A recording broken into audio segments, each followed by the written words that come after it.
And staying on the story, Sheba Farms is a section of the disputed land where the occupied Golan Heights meets the border between Lebanon and Syria.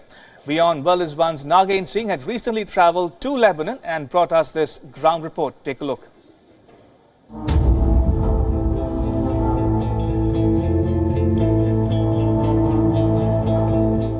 The extreme southeast of Lebanon, a land of biblical hills and rugged mountain tracks. This is the common border of three countries at war: Syria, Lebanon, and Israel. In all these years, for villagers such as Osama, staying under a constant watch from across the border has become normal.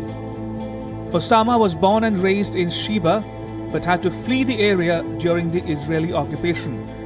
He and his family returned after the liberation in 2000. The house where Osama lives now was once the headquarters of the Palestine Liberation Organization, or PLO.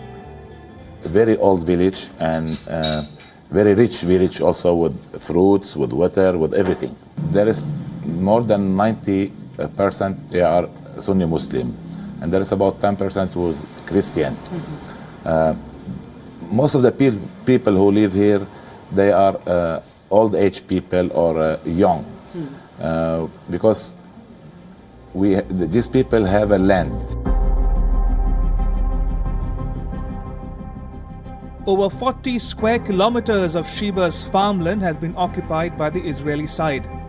This blue line, drawn using barrels, is the provisional border drawn by the United Nations after the 2006 war. On these quiet hills, United Nations peacekeepers are seen regularly patrolling the area so that the Hezbollah and Israeli Defense Forces do not clash. Sheba, a largely Sunni town of 30,000 people on the southeastern tip of Lebanon, is perched approximately 1,500 meters above sea level and spread across two steep rocky mountainsides overlooking a bubbling stream.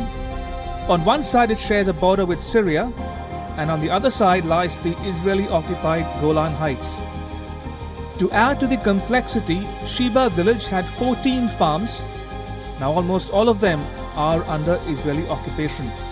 Sheba's mayor explains how the Israeli occupation has a cascading effect on the generations to come.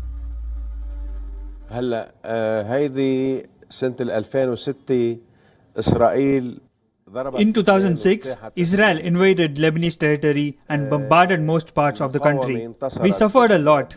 Not just villages close to the border, but the entire country suffered. They didn't differentiate between civilians and the military. The Israeli occupation took place in 1967. Our children were born during the war. We feel that peace won't be restored anytime soon.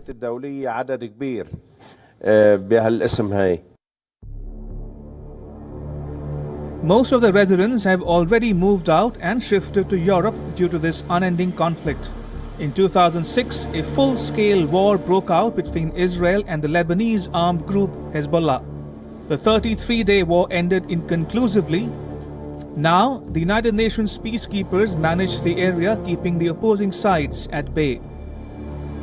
Decades ago, Israeli army entered with their tanks in these areas, and it was all occupied by them.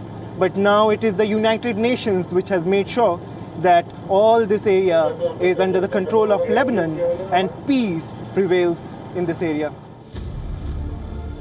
The 2006 war devastated towns and villages.